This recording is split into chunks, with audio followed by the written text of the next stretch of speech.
Okay, so in good news for Queensland, we've only had one new case, but it's in hotel quarantine. So we have absolutely no concerns about that case.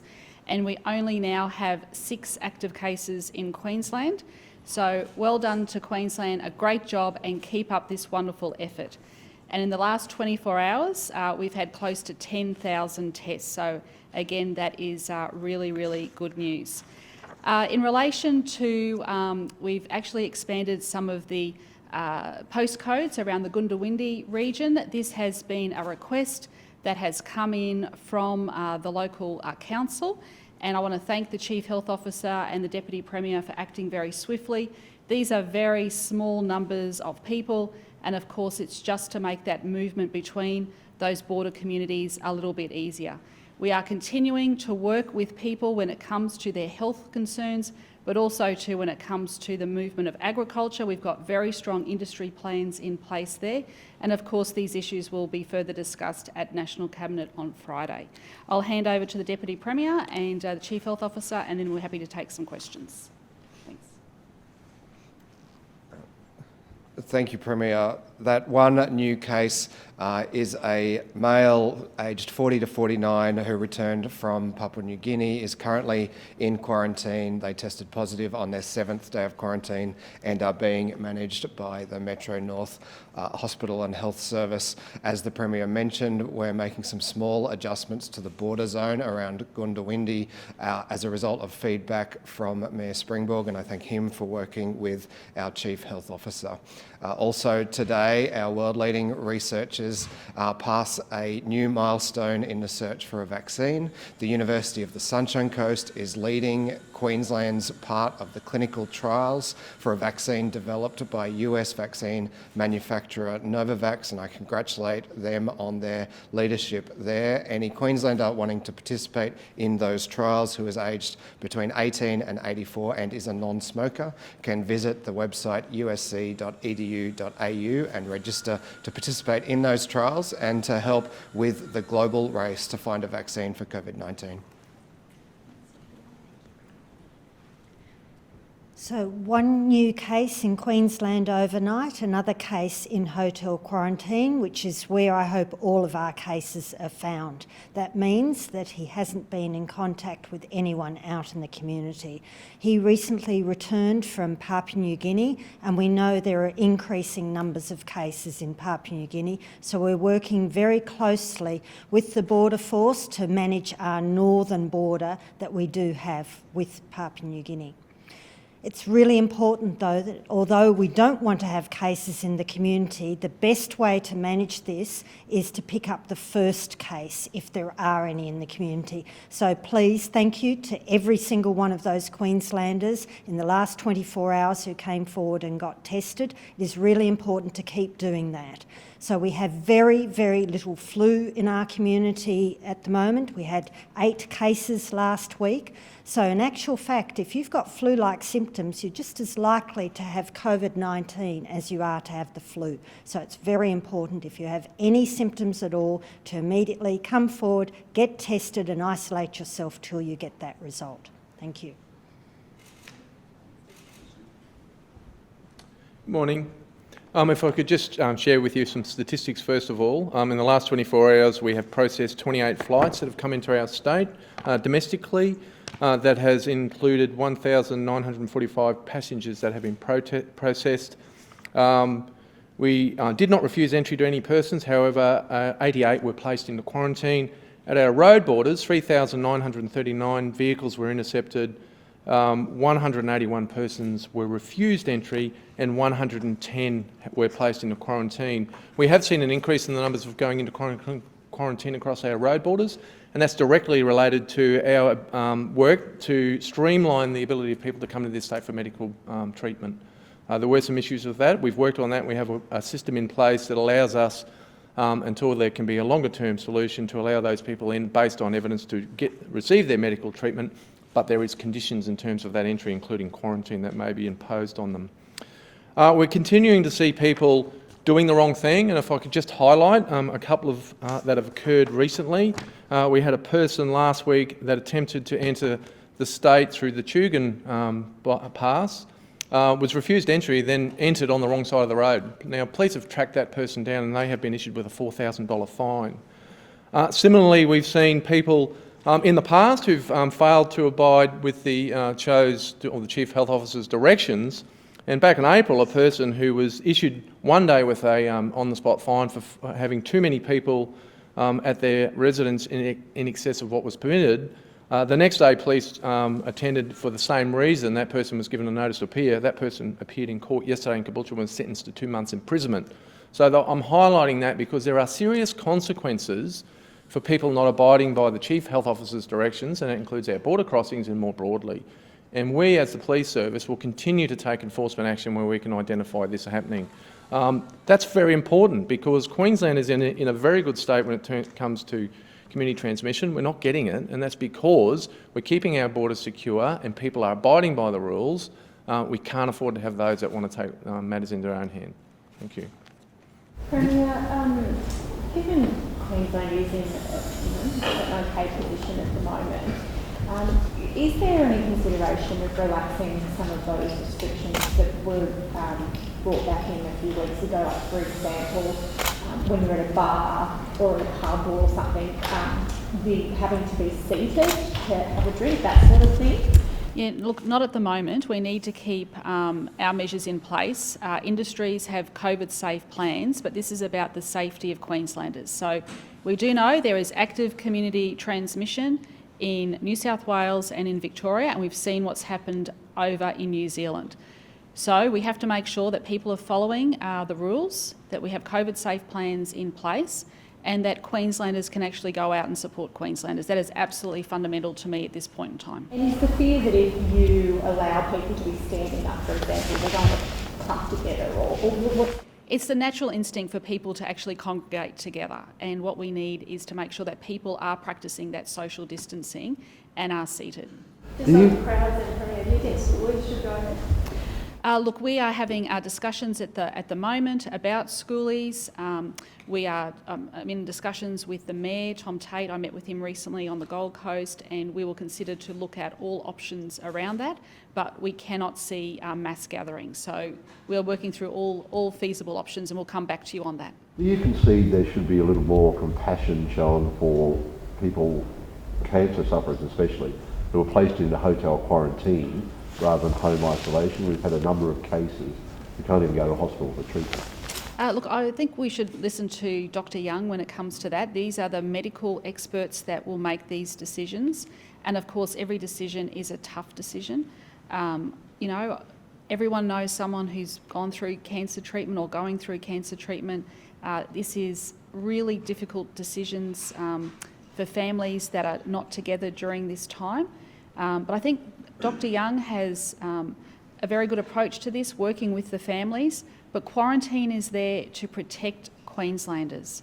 And quarantine is being utilised in other states as well. It is not just unique to Queensland. So I'm happy for Dr. Young to address that a little bit further. There are some reasons that you can leave hotel quarantine, and one of them is to access healthcare. So anyone who is in hotel quarantine and they need healthcare can leave that hotel quarantine. It means that the facility that they go to must treat them as if they had COVID-19. So they need to make sure that no one else in the facility is at risk of getting COVID infection from that person. But yes, there's processes in place now. So no excuses for not letting people go home into self-isolation? People need to complete the 14 days in hotel quarantine before they can go home, especially as a lot of people go home, we know, to households that have got vulnerable people in them. So it's very important that we protect the other people in that household. You would have seen in Victoria that initially with their second wave, all of those cases were actually happening in the household. So we know households are a very high risk in terms of contracting infection.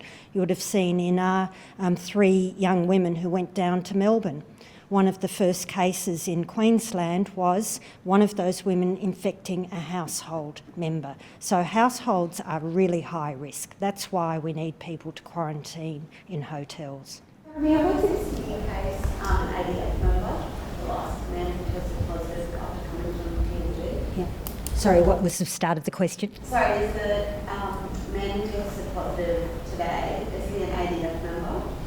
Not that I'm aware of. I don't know what his employment status is. What does the restrictions around Gundy mean? Does it mean that it's easier for them to pass across the border from New South Wales or in Queensland if they've got 2 properties or 2 farms?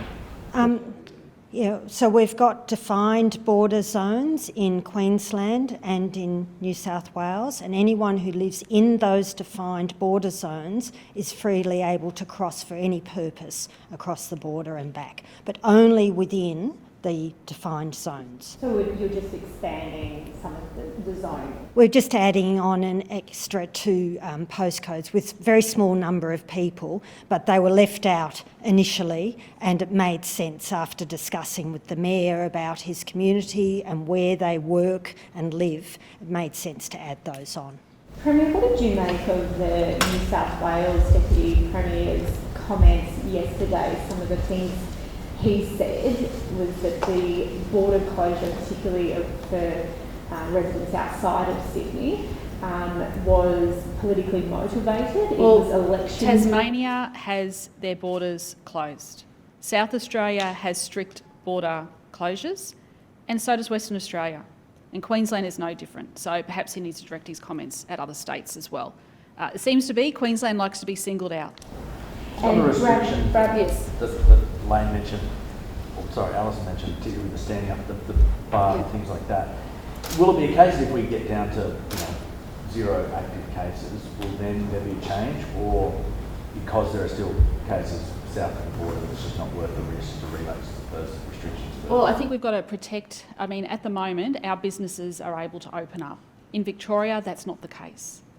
So we don't want to have a situation here where if there is a case where there's community transmission, it goes rampant through our community. So these decisions are based on the advice of Dr. Young, and they'll stay in place as long as Dr. Young sees fit. So we wouldn't anticipate a relaxation back to the point where... Look, at the moment, you only have to have gone out on the weekend to see how our businesses and cafes are actually functioning.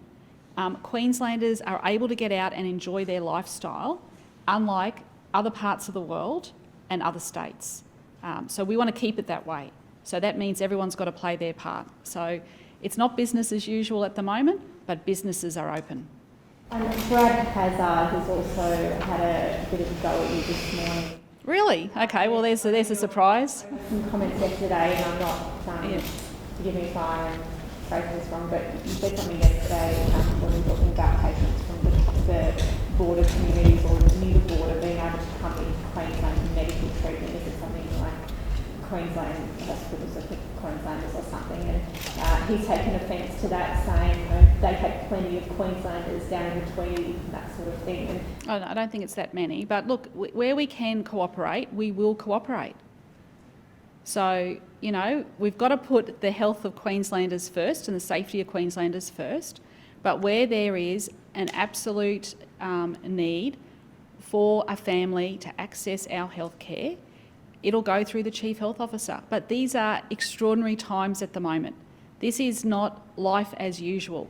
There is a global pandemic and we need to protect Queenslanders. And Dr. Young has to make very tough decisions because we still know that people from Sydney are travelling into those northern New South Wales parts. We have to be very cautious because if someone came into our hospitals who was positive, imagine the ramifications there.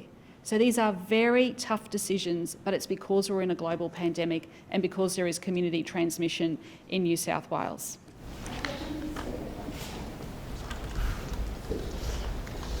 What's been happening with the drug trade? Drug track. Drugs circulating in the community, how are they coming in with all the border closures? Yeah, look, can I just say to you that that remains a very significant issue for us. We are still investigating a large number of drug offences in this state, including trafficking offences. Nothing has stopped in our vigilance around that. Of course, when you see these sorts of major events, this is a global event, it impacts on these types of undertakings. But what we've seen is that the drug trade is particularly resilient and has been for decades, and it finds a way around problems. So this is a market-driven issue for us, and people want to get drugs, so people find a way to get it there. So we're across that. We're continuing to give that a high priority, as are our partners nationally. So nothing's changed in terms of our approach to that. But what we are watching, of course, is what's happening with the way people are doing things. Have you caught more people, seeing as you're checking all these cars coming into the state? Are you catching more drugs coming in, or is it about the same? Look, we're finding all sorts of things coming across the borders. There was a fellow yesterday caught at one of the Gold Coast borders with shotguns and shotgun shells and a variety of different things, and that person will have to answer for their actions before the court.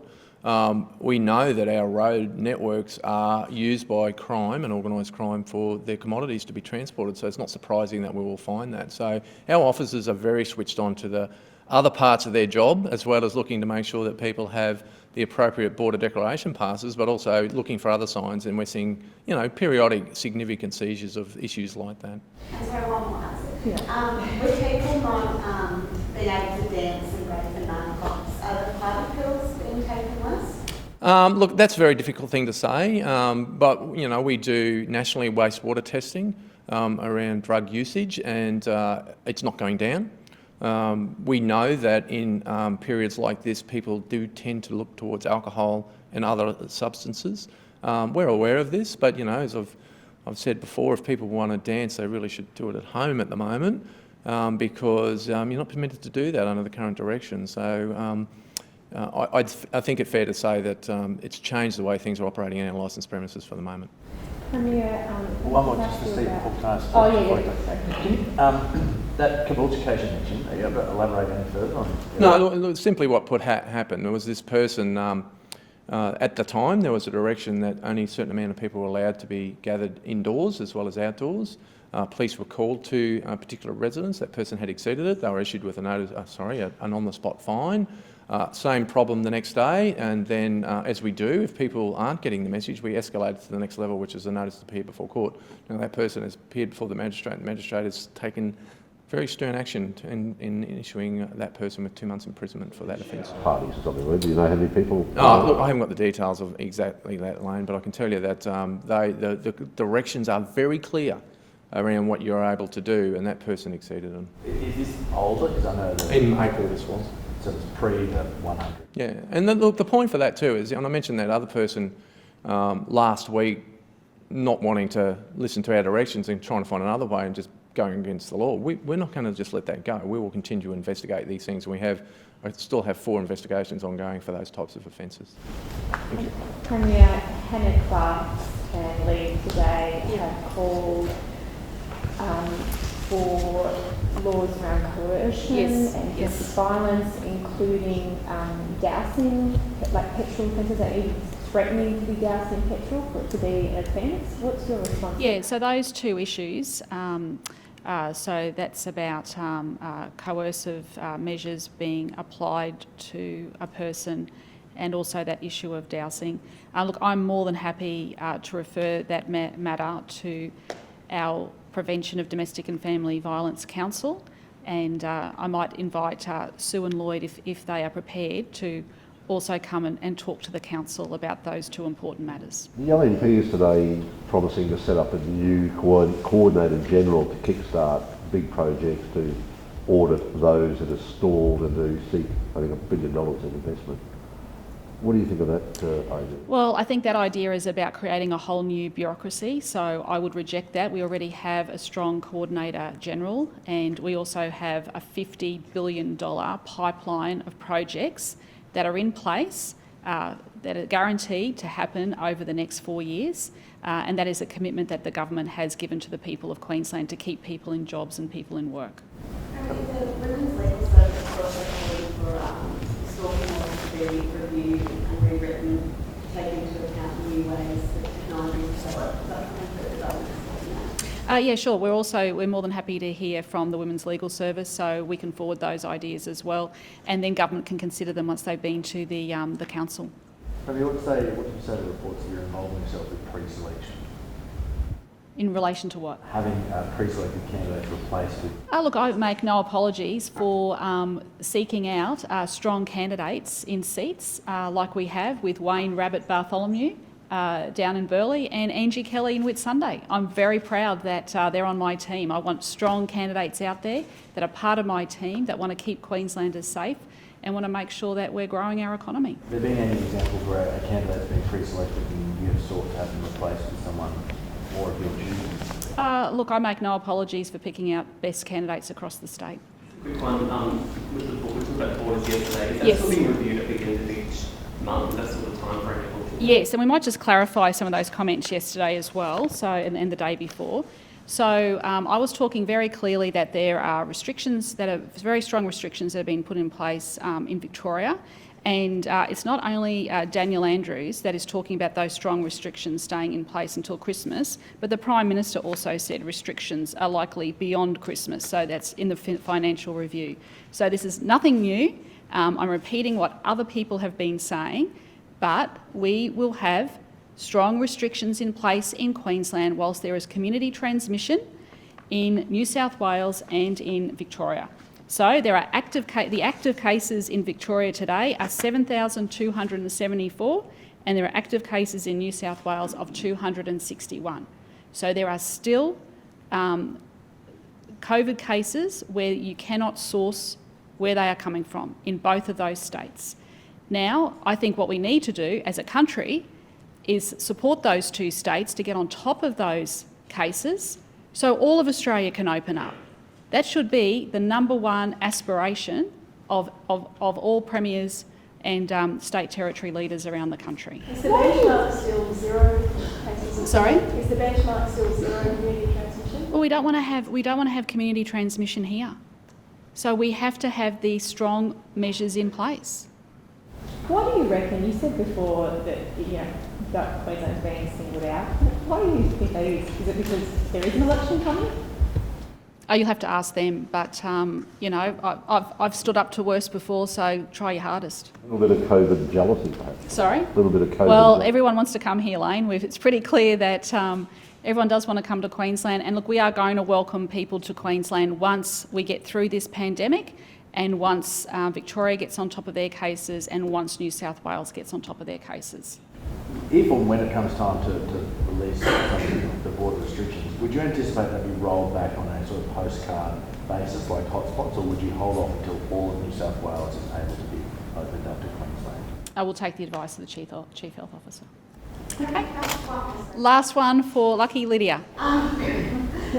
Back a few months ago when we were talking about the border bubbles, there were some questions about legal issues of blocking off certain states. How will we rectify that? Well, the same principles apply to Queenslanders as well. So if Queenslanders are coming back, they have to quarantine as well. Okay. Yep, the last one. My good friend on the Gold Coast. What have you been doing on the Gold Coast to stop the potential spread of COVID in aged care? So we have, and the Chief Health Officer has been working with all of our aged care facilities, not-for-profit, for-profit and publicly owned, to ensure that they have strong plans in place, infection control plans for while there are no cases, as well as rapid response plans for if there are cases or concerns or risks of cases. We've seen in North Rockhampton just how effective they can be at stopping those infection risks, and we continue to work with across all of those facilities to make sure they have strong plans in place. All right, thanks everyone. Thank you.